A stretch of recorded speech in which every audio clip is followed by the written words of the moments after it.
When I bought the house on Eastvale Crest, all I wanted was quiet. After 23 years on the bench, most of them spent mediating bitter family disputes, land squabbles, and the occasional corruption case. I had earned a patch of peace. My wife, Margaret, had passed the previous spring, and this house had the kind of wraparound porch she used to daydream about.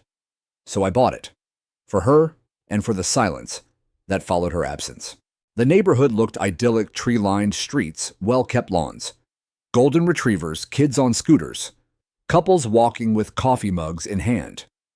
It was the kind of suburb that whispered security, maybe even healing. I thought I'd stay invisible here. Just another old man with a rake, some books, and a garage full of forgotten fishing gear. The door was dark mahogany, heavy hand-carved. I had it shipped from Vermont and installed the day after I moved in. It had belonged to a historic courthouse that had been torn down, a retirement gift from a fellow judge. That door had heard confessions, convictions, and last chances. I thought it fitting. 3 weeks later, a letter showed up taped to the door, itself irony not lost on me. Notice of violation. It read in bold red font. Your front entryway does not comply with community aesthetic standards as outlined in Section 4.8 of the Eastvale Crest HOA Guidelines. You are hereby required to replace the door with one that conforms to approved neutral color tones and design patterns. You have 7 days to comply or incur a daily fine of $500. No name, just a stamp, Eastvale Crest Property Standards Committee. I read it once, then twice, then again.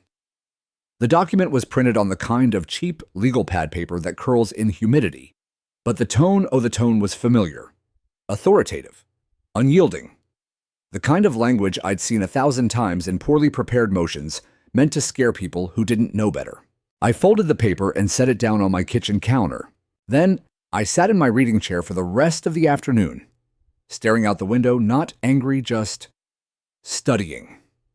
There are certain tells in language, a cadence of power, and whoever wrote that letter believed they had it. The next morning, I attended an HOA open session. It was held in a cul-de-sac at the end of Ivy Lane under a white party tent. Metal chairs, lemonade table, handouts, and Karen. Yes, her name was actually Karen Blevins, president of the Eastvale Crest HOA, and the kind of woman who smiled like she had something bitter in her teeth. She stood at the front of the tent, flanked by 2 men in polo shirts that screamed middle management insecurity. Behind them was a poster board with a bar graph tracking compliance improvements. God help me. When they opened the floor for questions, I raised a finger. Karen's eyes flicked to me, then her smile widened. Yes, the gentleman in the back. Name and address, please. Thomas Lane, 44 Eastvale Crest, I said evenly. Several heads turned. Some nodded. Others stared. I didn't know yet that 44 Eastvale Crest was considered the one with the ugly door. I received a violation notice yesterday. I continued about my front door. I'd like to understand the standard I'm allegedly violating. Karen gave a little laugh, mock surprised, rehearsed. Yes, Mr. Lane, we've had several reports. The door's aesthetic is not in line with the community's uniform appearance policy. It's quite dark and the carving is ornate. This neighborhood follows a soft colonial palette. Beige, pine white, or light gray are the approved colors. It's solid wood, I said. Historical, hand-carved. Better craftsmanship than 90% of the houses here. She blinked at that. It's not about craftsmanship, Mr. Lane. It's about cohesion. This neighborhood was designed with symmetry and harmony in mind. We have rules for a reason. And just like that, I saw it. The way she squared her shoulders, the way she looked past me rather than at me, the way she tightened her fingers around her clipboard. She thought this was a confrontation. She thought I was just another newcomer she could corral. Understood, I said, calm as sunrise. I'll review the regulations. I appreciate your time. I didn't make a scene. I didn't explain who I was. That's not my way. The courtroom had taught me restraint, real power, doesn't need to announce itself. It just watches, listens, and waits for the right time. But inside, something curled a quiet warning. That door mattered. Not because of the rules, but because of what it represented. I had earned my peace. I had earned the right to sit behind a door that carried the weight of justice, not fear. By the end of that week, another notice arrived. This one with a fine of $500 and counting. Margaret used to say, "Don't start a fire, Tom. But if someone else lights it, don't let it burn your house down." I looked at the fine. Then I looked at the old brass doorknob under my hand. I wasn't going anywhere. The next envelope came certified as if I were some flight risk or corporate fraudster. It had the same red letters, the same tone of presumptive guilt. Inside was a fine tally now at $5,000 and a final notice before escalation. According to the document, if I did not comply within 72 hours, the HOA would pursue a lien on my properties, report me to the Architectural Compliance Board, which, to be clear, is just more HOA people, and initiate proceedings for formal enforcement through civil court. It read like a bad imitation of an actual legal complaint. And that's the part that bothered me most, not the money, not the threat, not even the insult to my door. What bothered me was how much this tactic probably worked on people who didn't know better. I spent the morning walking through the neighborhood. No specific destination, just my usual stroll. But this time I paid attention. I noted a pergola painted black, a mailbox wrapped in red ribbon, a garage door with decorative handles, a fence post that clearly exceeded height limits, a concrete lion statue that must have violated someone's definition of neutral aesthetics. Selective enforcement. That was the first legal phrase that surfaced in my head. I'd seen this before again and again in housing disputes all over the state. Rules that were wielded not for order, but for control. And often for something more poisonous, personal resentment masquerading as policy. When I reached the house with the mailbox ribbons, a woman came out watering her succulents. She was older than me, maybe late 70s, and wore gardening gloves that looked older than both of us. "Nice day," I said. She gave a tired nod. "Better than last week when they threatened to fine me for my wind chimes. Said they were auditory clutter." Wind chimes. They're made of shells.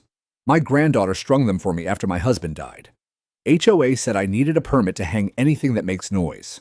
"Did you take them down?" She looked over her shoulder, then back to me. "Hell no." We exchanged a smile, a silent recognition. We were not the only ones. That afternoon, I reviewed the HOA bylaws in detail.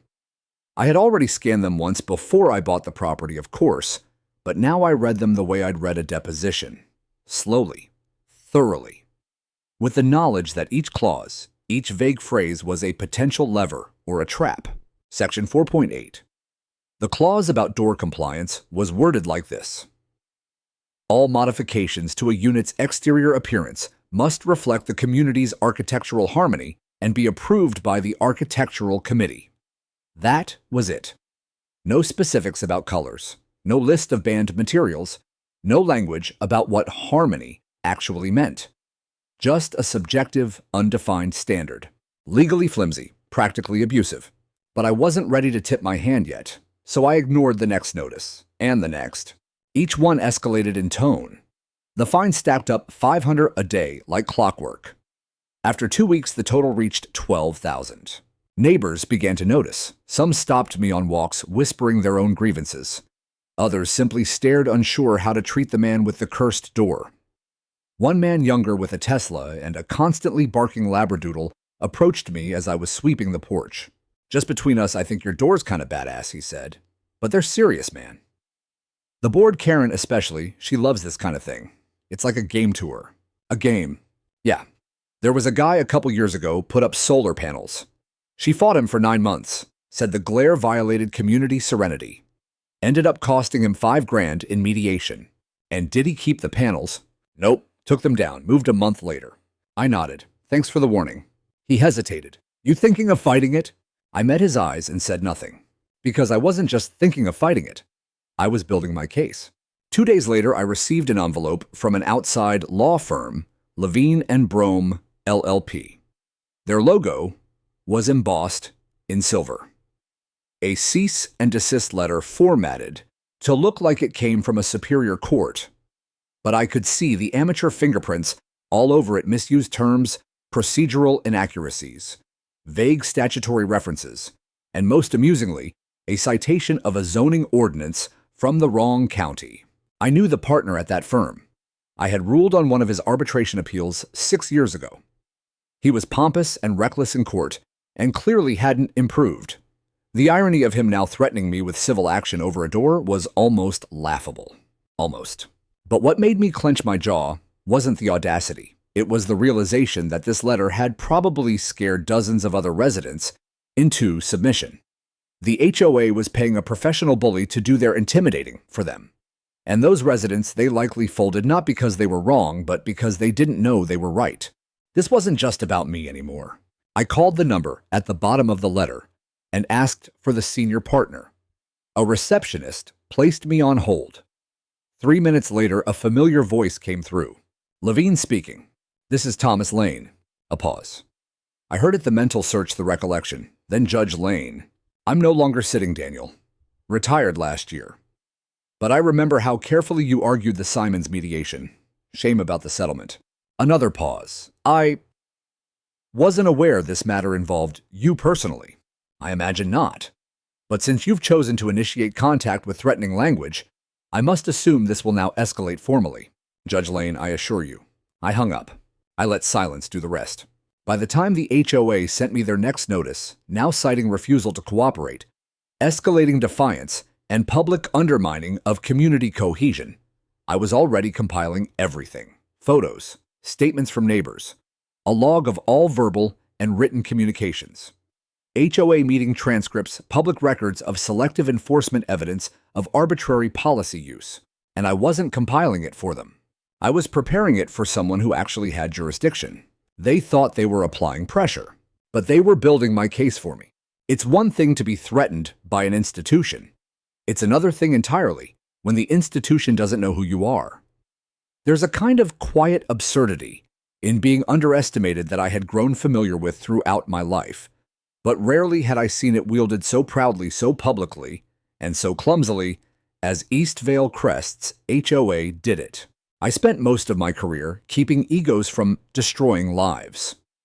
Family court is by design a collision of impulse and procedure.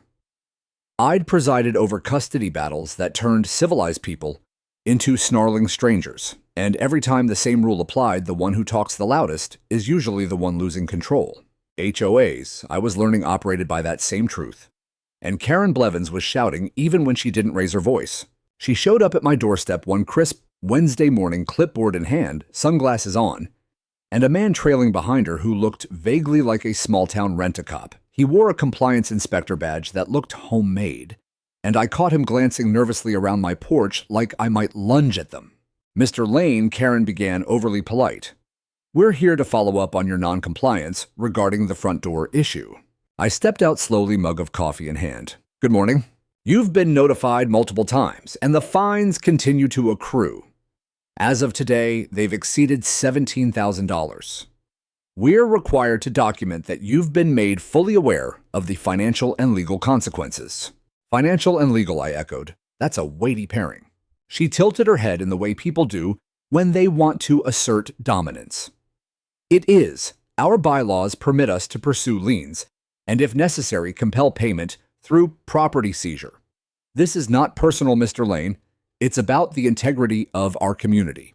Of course, I said, my voice measured. You're simply executing policy. Exactly. She glanced at her clipboard and scribbled something. Now, if you just acknowledge this compliance visit, we can conclude our field check. Happy to. I took the clipboard, scanned the paper. Then I reached into my pocket, pulled out a small card, and clipped it to the top of the form. She took it absent-mindedly and continued talking. But then she paused. She turned the card over and stared at the embossed seal. State of redacted judiciary, retired. Beneath it, my name. Honor Thomas M. Lane, District Judge, 9th Circuit Court, retired. The moment was surgical. Her eyes blinked twice. Her lips parted slightly, as if stuck between syllables. The man beside her leaned in, read it over her shoulder, and took a step back. I didn't say a word. She quickly regained composure, sort of. Well, Mr. Judge Lane, I wasn't aware. That much was clear, I said softly. The silence that followed was dense. She straightened. We treat all homeowners equally, of course, regardless of professional background. Certainly I nodded, and I'm sure that includes the resident who was told her wind chimes disrupted neighborhood harmony, or the one whose solar panels were rejected for reflective aggression. I assume you have equal documentation of those decisions. She didn't respond. I continued, voice calm as ever. You've attempted to enforce a vague clause with no measurable standard, selectively applied it to me, hired outside counsel to threaten legal action based on jurisdiction you don't have. And now you're standing on my porch talking about property seizure. Karen blinked again. We're simply following the process as laid out by our governance documents. And I'm simply ensuring due process under state housing code and judicial ethics laws. You see, Karen, may I call you Karen when you threaten someone with enforcement? You'd better be sure you understand who has the actual authority. And more importantly, who knows how to wield it. She cleared her throat, her confidence draining in real time. We'll revisit this matter with the board. Excellent, I said. Because my next letter won't be addressed to you, it will be filed with the State Department of Consumer and Housing Affairs, and possibly the Office of Municipal Compliance. I handed the clipboard back untouched. Karen took it like it was burning her. They left without another word. The compliance inspector refused to make eye contact. That evening, I sat on my porch, watching the sun go down. It was the first time in weeks I felt something close to peace. Not because I had scared them, but because I had reminded them that real power isn't about how loud you can be or how many papers you tape to someone's door. It's about knowing the rules better than the people trying to weaponize them against you. But I knew this wasn't over. Not with people like Karen. Embarrassment breeds retaliation. She would go back to that boardroom and spin this into a witch hunt, paint me as a threat to their precious order, maybe even rally her inner circle into doubling down. And I was counting on it. Because the next time they stepped out of line, it wouldn't just be between us anymore. I was preparing my own filing now, a formal ethics complaint. And this time I wouldn't be silent. There's a certain kind of quiet that only comes when you're building something strong enough to withstand a storm. That's what the next few days felt like. I didn't pace, I didn't rant, I simply got to work. I set up my old workspace in the study papers stacked neatly on the left, highlighters in a ceramic cup, a state housing code binder in the center, and my laptop open to the HOA's member access portal. I brewed coffee strong enough to keep a jury awake for hours. Then I settled in. I started with the governing documents. The HOA had 3 primary enforcement tools: the HOA Covenants, Conditions, and Restrictions, CC&Rs, a design review manual, and a code of community conduct. I downloaded all 3. Each one read like a mixture of suburban control fantasy and half-hearted legalese. The more I read, the more apparent it became the HOA had built their power not through clarity, but through confusion. They used vague language, harmony, aesthetics, visual consistency. No definitions, no concrete measurements, no appendix of acceptable materials, colors, finishes, or historical exceptions. Their approval process was discretionary. The architectural committee could reject an application based on their judgment of compatibility with no obligation to provide justification. I highlighted phrases in orange vague wording, yellow procedural inconsistencies, pink sections in direct conflict with state housing code, green clauses that could be challenged under the Fair Housing Act if someone were so inclined. By the time I reached the end of the documents, it was clear the HOA's enforcement structure was not only built on sand, it was selectively applied sand. The kind that caved in only under certain people's feet. I then opened a separate folder, board meeting minutes. These were available only to registered members, which meant most homeowners never bothered to read them. But I did. It took 2 meetings to find my name. Discussion Unit 44, Non-Compliant Front Entry Door. Motion to issue violation notice and begin daily fine. Motion carried 5-0. 5-0. No discussion. No record of what standard I had violated. No mention of alternative resolutions. At another meeting weeks later, Karen had described me as defiant and disruptive to visual tranquility. They joked about door policing. Laughter was transcribed in the minutes as light chuckle. I printed that page and circled it in red ink. That afternoon, I walked over to Martha Jefferson's house, she of the wind chimes, and Shell Garden. She invited me in like we'd known each other for years. You're not the first, she said, handing me a cup of tea. But you might be the last. They're scared of you now. I'm not interested in scaring anyone, I said. I just want fairness. And maybe a little silence again. Martha pulled out a shoebox filled with documents. These are letters and notices they've sent me over the years. about the color of my hydrangeas, my flag size, the way my recycling bin faces the curb. I read through them. Every one of them was signed by Karen or one of her deputies. Most had no legal merit. They pick easy targets, Martha said. People who don't have the time or health to fight back. I left her porch with the box and a commitment. Next, I paid a visit to Peter, mid-30s, single dad accountant, the guy with the labradoodle and the nervous energy.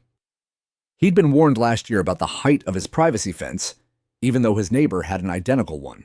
They told me it wasn't about the height, he said. It was about the perceived obstruction of community openness, whatever that means. Did you appeal? No point. They charge a $250 review fee just to file an appeal. Most of us just give up. I added that to my notes. The pattern was obvious. Karen and her inner circle weren't enforcing rules. They were curating power. They maintained their authority through a cycle of intimidation, arbitrary enforcement, and buried paperwork. But here's the thing about people who think they're the smartest in the room: they rarely prepare for the person who actually is. By the end of the week, I had built a four-pronged response. 1. Documentation of selective enforcement, with timestamps, photos, and interviews from 6 different residents who had faced contradictory or unfair enforcement. 2. Legal analysis of the bylaws. A full breakdown of every clause that conflicted with state housing law or lacked legal standing under municipal codes. 3. Ethics complaint draft, prepared for submission to the State Housing Ethics Board and copied to the City Attorney's Office, detailing misuse of legal threats and the mishandling of homeowner funds. 4. Community letter, a calm, clear letter addressed to the residents of Eastvale Crest, explaining their rights, their options, and what the HOA could and could not do, written not as a threat but as a service. I printed everything and placed it into labeled binders. Old habits die hard. I had spent years watching truth drown under bureaucracy. This time I intended to reverse the current.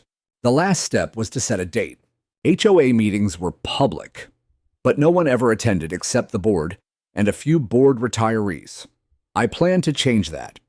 I sent my letter to every mailbox in the neighborhood, no dramatic accusations, just facts.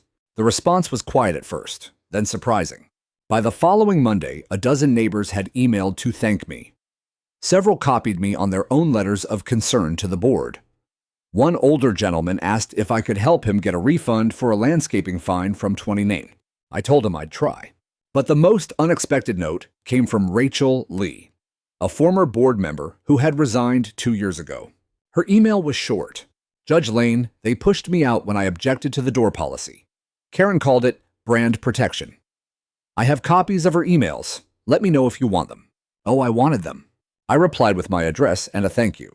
The next morning, a USB drive appeared in my mailbox. No note, just a blue flash drive with a label, Truth. I plugged it in. What I found made everything else look tame. The emails were damning. Rachel Lee had downloaded them. Before she left the board, she had tried to forget about them, tried to move on. But something about my letter must have stirred her conscience. Or maybe she'd just been waiting for someone else to stand up to Karen. Whatever the reason, I now had in my possession over 30 internal HOA emails. Most came from Karen's personal account. A few were forwarded from other board members. Some were flippant petty. Others were more sinister, using coded language to describe how they'd contain new residents who didn't match the neighborhood aesthetic, how they'd use fines to motivate conformity, and how non-compliance was a threat to our curated culture. One message, dated 2 weeks before my first notice, referred to me directly. Lane's front door is way off palette. If we let that stand, we'll lose control of the entrance standard. He seems quiet, but we need to act fast. Once people see someone getting away with something that bold, the rot spreads. Another, make sure the fine starts immediately. It doesn't matter if it holds up later. By the time it's challenged, the hassle will wear him down. They weren't enforcing rules. They were executing a strategy. I printed the most egregious exchanges and added them to the ethics complaint. Then I sent Rachel a thank you card. No email, no reply necessary. I knew what it cost her to send that drive. 3 days later, a thick envelope arrived from Levine and Brome LLP, the same firm that had sent the cease and desist. This time, the letter was longer, 6 pages, single-spaced, printed on heavy ivory paper with that same silver embossed logo. It was addressed to Thomas Lane, no judge, no retired, just my name, as though stripping the title would somehow erase the authority. The content was designed to intimidate. They accused me of harassment, public destabilization, of community harmony, malicious dissemination of falsehoods, and intentional disruption of administrative processes. They warned of potential civil liabilities if I continued to escalate matters beyond acceptable HOA procedures. They even claimed my letter to the neighborhood could be interpreted as incitement to noncompliance. I read it 3 times, then set it down. The tone was classic Overreach. No legal citations, no substantial claims, just posturing. The kind of thing that worked if it landed in the hands of someone scared or uninformed. Unfortunately for them, it landed in mine. I picked up my phone and called the number at the top of the letter. A secretary answered. Levine and Brome, how may I direct your call? Daniel Levine, please. May I ask who's calling? Tell him it's Judge Thomas Lane. A pause. 1 moment, sir. Less than a minute later, a voice came on the line, forced calm, tight with strain. Judge Lane, he said, as if saying it aloud would ward off the bad luck.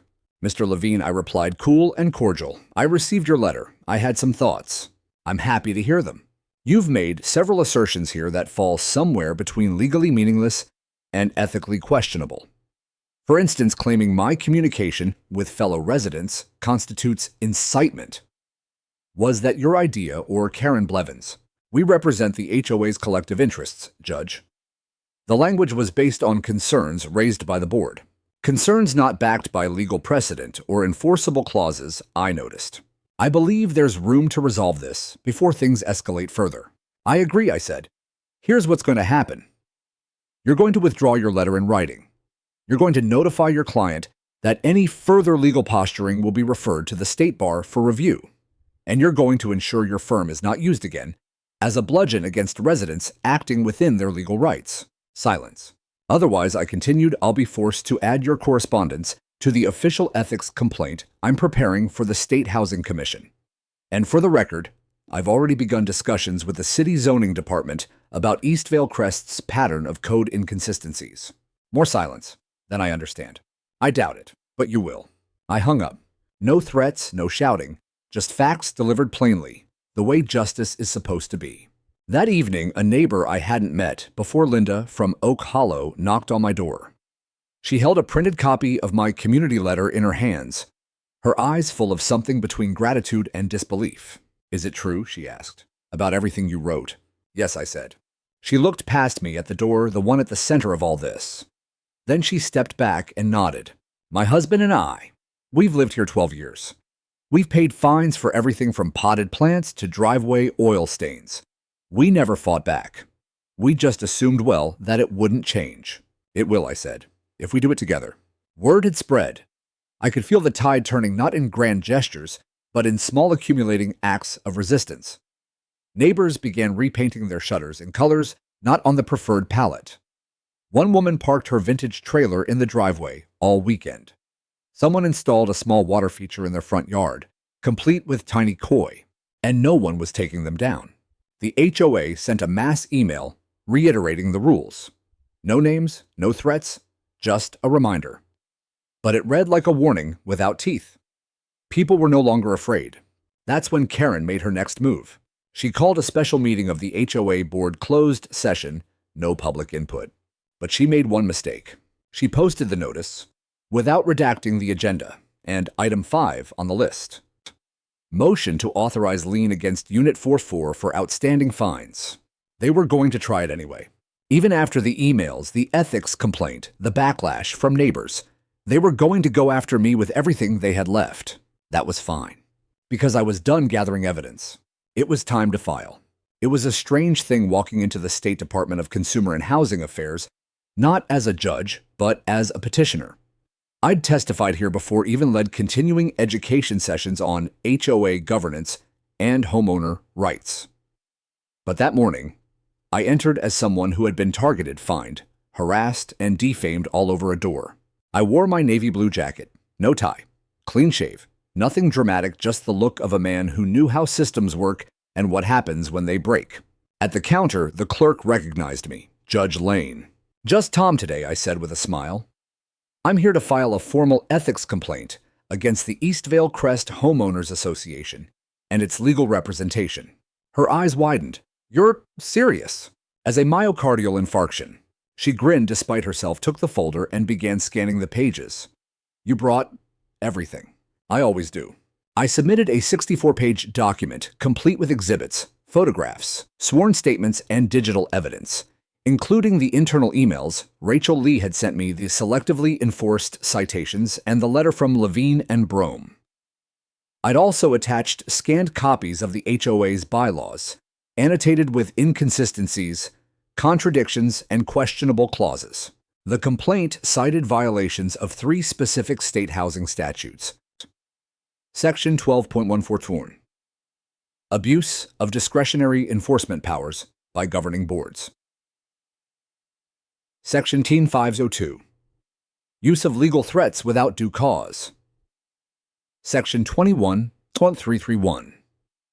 Suppression of member rights under fraudulent pretenses. I also filed an additional copy with the city's zoning compliance office noting potential misuses of public easements, including HOA-installed fences, and signs that did not align with official maps.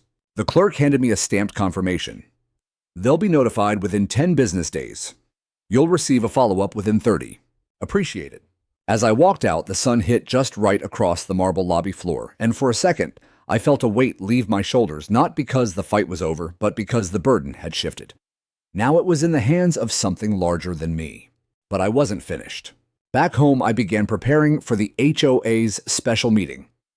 Despite labeling it closed, Karen had violated state procedure by failing to provide homeowners with 24 hours notice and a clear agenda, both required when votes involve financial actions like liens. I printed out a copy of the procedural statute and highlighted the relevant section. Then I gathered my notes and walked next door to Martha's house. "They're doing it again," I said, "trying to vote a lien onto my property." She pursed her lips. "You want backup?" "No," I said, "I want a crowd." That evening, word spread like spilled ink across the neighborhood. The email threads lit up. Group texts buzzed. And by the time I arrived at the community center, 42 people were waiting outside. Karen arrived 10 minutes late. She stopped dead in her tracks when she saw us. She tried to regain composure, slipping behind the folding table at the front of the room where the other 4 board members sat, none of them making eye contact with her. She cleared her throat. "This is a scheduled closed board session. Attendance is limited to current board members and legal representatives. You didn't file the agenda in accordance with state law," I interrupted. "And the meeting involves a financial action against a homeowner. That makes it a public session under Section 18B of the HOA Public Access Code." Karen's eyes flicked to the room. Half the crowd had their phones out recording. "We're happy to postpone if you're unprepared," I added, "or continue if you're ready to face a formal injunction." The tension in the room was thick enough to chew. One of the board members, a nervous man named Ellis, looked at Karen and said quietly, "Maybe we should open the floor." Karen didn't reply, just nodded stiffly. We sat. One by one, neighbors stood and voiced their own stories. Peter talked about the $250 appeal fee for his fence. Linda mentioned being told her child's sidewalk chalk was visual pollution. A mother shared how her daughter's lemonade stand was shut down for unpermitted commerce. Each voice chipped away at the veneer Karen had built around herself.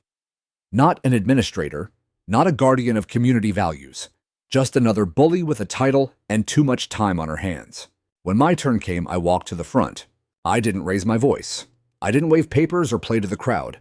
I simply stated the facts. You have misused the HOA's authority. You've levied fines without due process, threatened homeowners with liens under false pretenses, retained legal counsel to intimidate, and selectively enforced vague bylaws to maintain control, not community harmony. Karen opened her mouth, but I lifted a hand. I am no longer speaking as a neighbor. I am speaking as a retired officer of the court who has filed a formal ethics complaint and legal referral.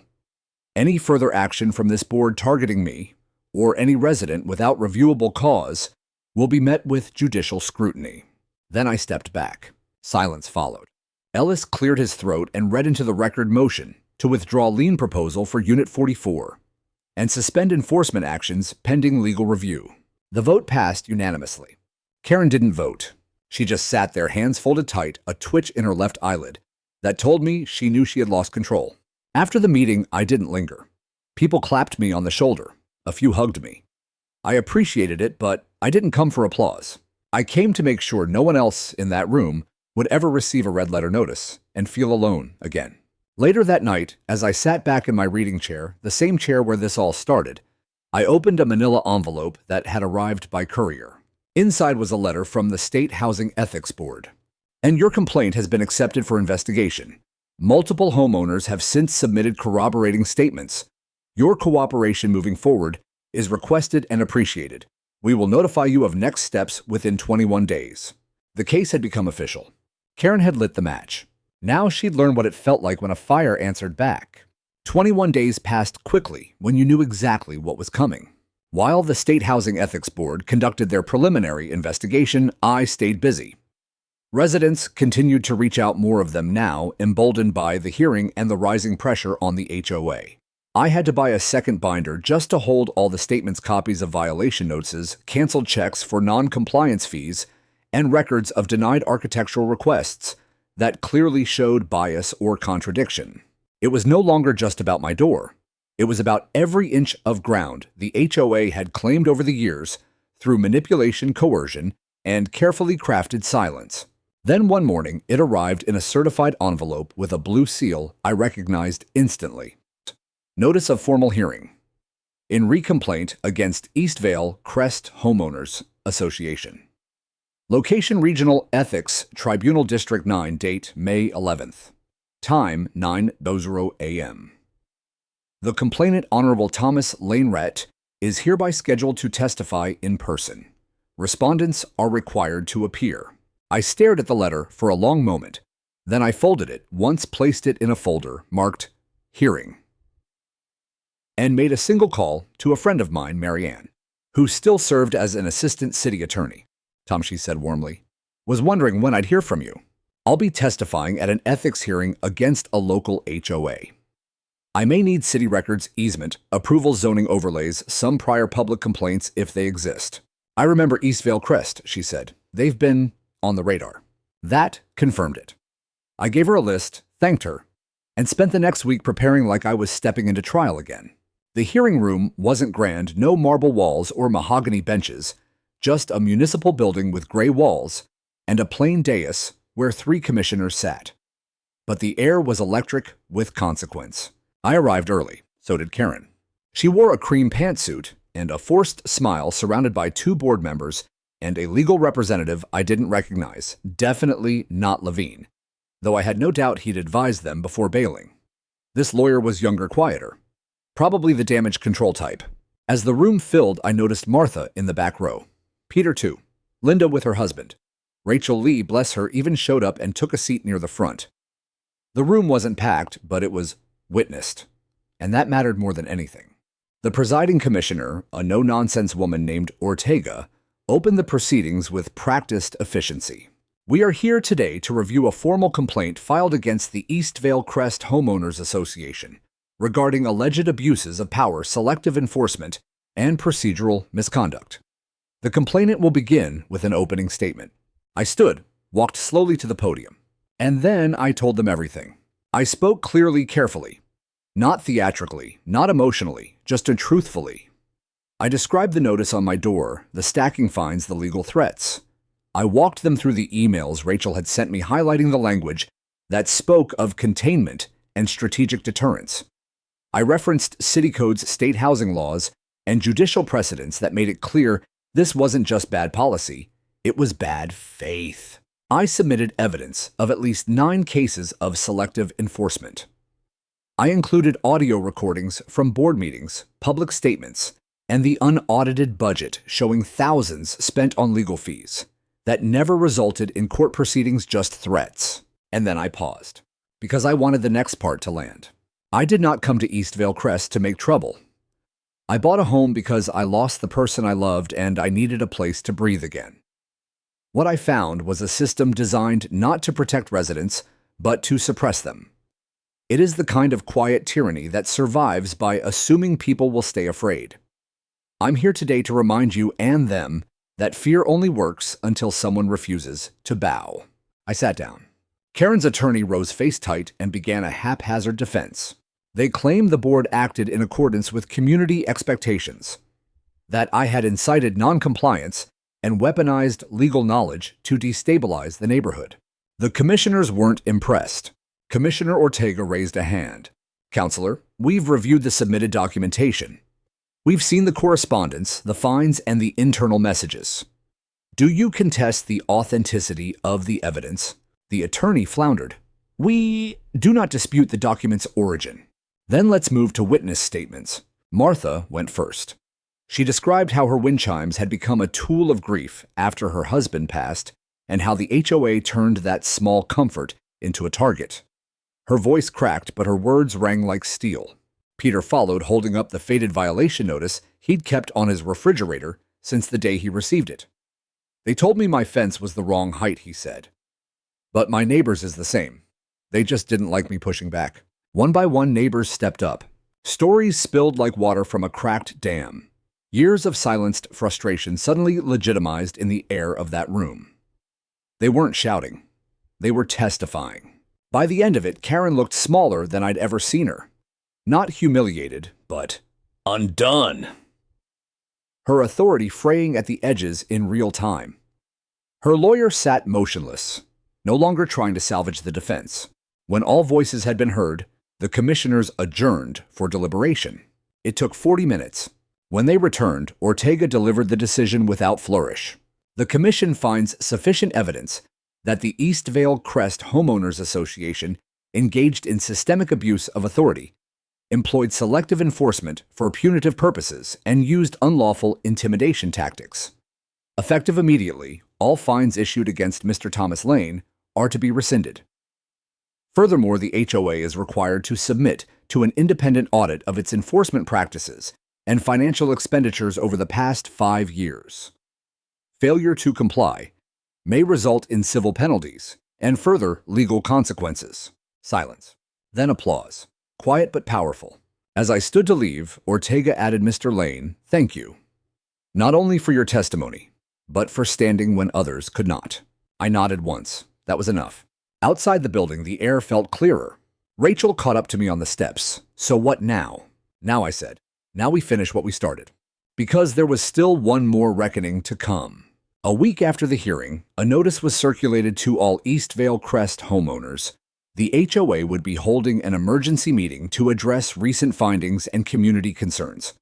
It was set for a Thursday evening, and unlike the usual sleepy attendance of half a dozen residents, this time, people were ready. You could feel it even before the meeting began. The small community center had never seen such a crowd. Residents filled every chair, stood against the walls, and spilled out into the lobby. Some wore quiet smirks of anticipation.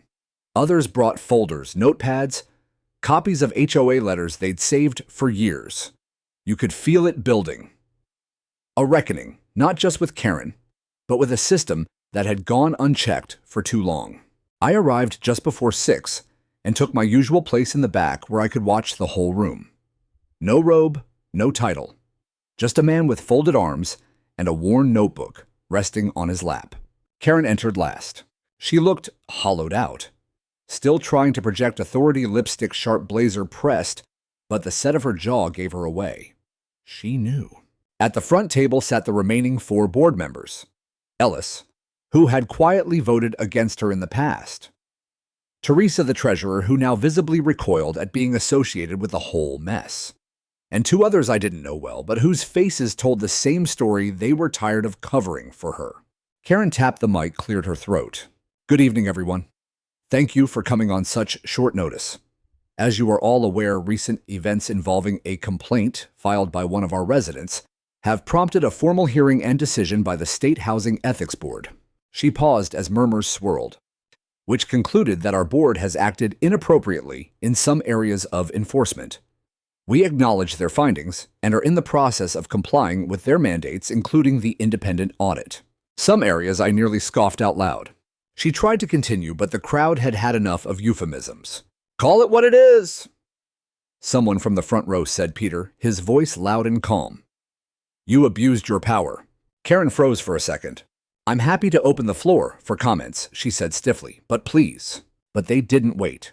One by one, residents began rising from their seats. Not with fury, not with shouting, but with precision. Martha stood. You fined me for hanging wind chimes made by my granddaughter. I lost my husband. I needed a reason to get out of bed. And you sent me a violation notice. A man from Oak Hollow stood.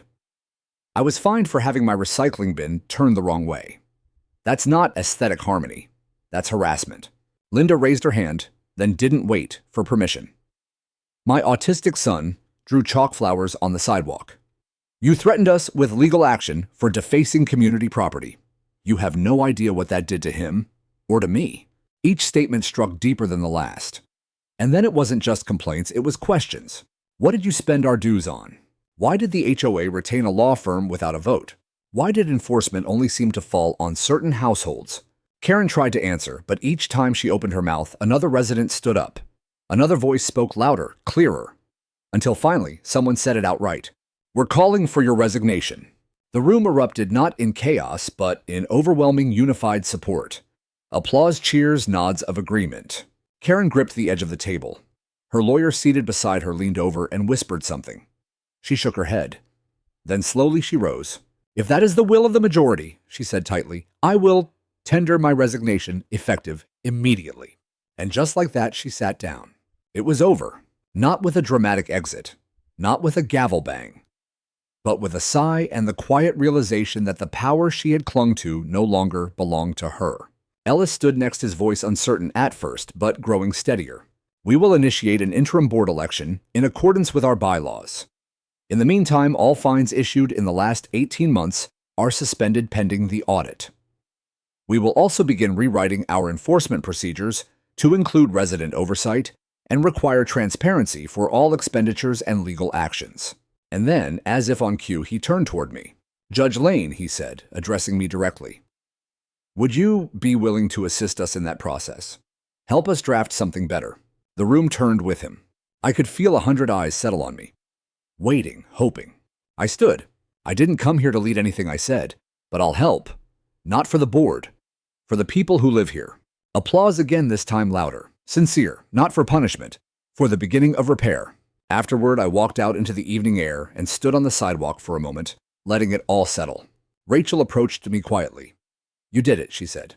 No, I replied. They did. She smiled. I just wanted to say thank you for not just making noise, but changing something. I nodded. Thank you for trusting me with the truth. People passed by as we spoke, smiling, patting my shoulder, offering warm hellos. Not because I'd embarrassed anyone, but because they finally felt seen. Heard. It wasn't justice in a courtroom. It was justice on a front porch. And it meant more than I expected. I went home, walked up the steps to my house, and paused at the door, the same mahogany door they'd once tried to strip from my life. I laid a hand on its carved surface. And for the first time, since Margaret passed, I felt something bloom in my chest. Not grief, not anger, not obligation. Just peace. The following week was something I can only describe as quiet upheaval. Without Karen, the HOA board moved differently, more cautiously, more transparently.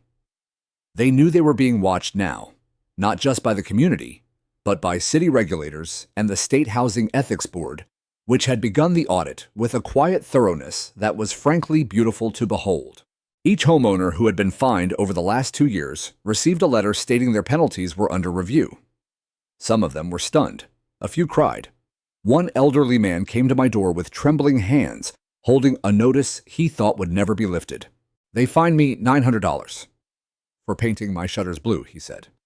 My wife loved that color. She passed away last year. I thought I'd have to sell the house to pay them. You won't, I said gently. That notice is void now, and the board is refunding those funds. He lowered himself onto my porch step like the weight had finally slipped from his back. Word spread beyond East Vale Crest. A local newspaper picked up the story, Retired Judge Exposes HOA Overreach. Then a statewide housing rights blog featured it, and by the end of the month, I was receiving emails from people across the state. Can you help us? When our HOA does the same thing. I said, we've been scared to speak for years. What you did gave us hope. I responded to every one. Not because I needed recognition. God knows I'd spent enough of my life behind a bench with no applause. but because I had spent the last 30 years trying to make the law feel accessible. And this strangely was the purest version of that mission. Meanwhile, the audit began turning up things even I hadn't expected. The board under Karen's leadership had spent nearly $37,000 on legal consulting that had no documentation. They had imposed over $110,000 in fines across 68 households, yet the treasurer couldn't provide a paper trail showing how that money was used. Landscaping fees, signage costs, and even community event budgets had been inflated or outright fabricated. It wasn't just mismanagement. It was theft dressed in khakis and clipboards, and the audit report once published laid it all bare. 3 more board members resigned before the ink dried. The city announced it would be monitoring Eastvale Crest's HOA until the next full board election. New interim members were selected from the community volunteers, people who had once stayed silent out of fear, but were now stepping forward with unexpected courage. Ellis stayed on, but as a treasurer only. I never wanted power, he told me. I just didn't know how to say no to it before. He was learning. I offered to help with the bylaw revisions. It became my part-time job. I spent my mornings on the porch with a legal pad and my afternoons sipping coffee with residents while we discussed everything from fence height limits to the number of chickens allowed per yard. We rewrote the enforcement section completely. No fines without specific citations. No legal threats without prior mediation. No closed-door meetings regarding individual homeowners. All board decisions must be recorded, published, and accessible. Most importantly, we added a clause for resident oversight, creating a rotating review committee of non-board homeowners. It wasn't perfect, but it was human. One evening, Martha brought over fresh lemon bars and sat beside me as we finalized the draft. Feels like a different place now, she said, watching the kids ride their scooters down the street. I used to be afraid to hang a flag. Now I'm planning to paint my mailbox pink. You should, I said. She smiled. You really stayed because of that door. I ran my hand along the railing. I stayed because of what they tried to take from me when they came after it. I stayed because I had to prove that even small things matter when they're yours. She nodded, serious. Well, I'm glad you did. Later that week, a box showed up on my porch. No return label. Inside was a brass door knocker in the shape of the state seal, engraved beneath it, for standing your ground when it mattered most. No signature, but I didn't need one. That same day, the State Housing Ethics Board issued their final ruling. Eastvale Crest HOA was placed under 1 year of formal compliance monitoring with random inspections and quarterly reporting. Any future violations of homeowner rights would result in administrative penalties and potential dissolution of the HOA charter. It was done. The machine that once towered over us had been taken apart piece by ordinary hands with extraordinary persistence. As I replaced the door knocker on my mahogany door, I thought about Margaret, about how proud she'd be not just of me, but of the neighbors who found their voice, of the new mother, who now had a safe sidewalk for her child's art, of the elderly couple who didn't have to sell their home, of the man who could finally repaint his shutters blue. A door can be many things: a shield, a statement, a memory. Mine had become all 3.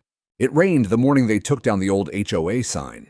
Not hard, just a gentle mist that softened the sharp edges of everything: the sidewalk, the hedges, the crooked wooden post that had held the sign reading Eastvale Crest, a community of standards.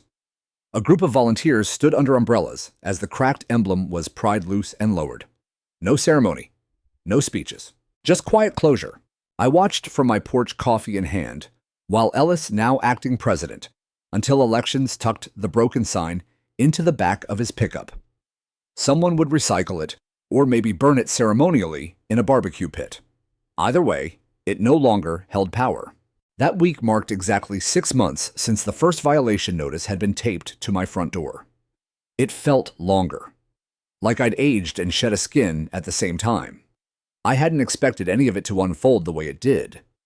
When I moved into Eastvale Crest, I was just trying to grieve in peace. Now I knew that peace doesn't come from silence. It comes from resolution, from standing firm even when you're tired, especially when you're tired. The newly revised bylaws passed by a 96% vote.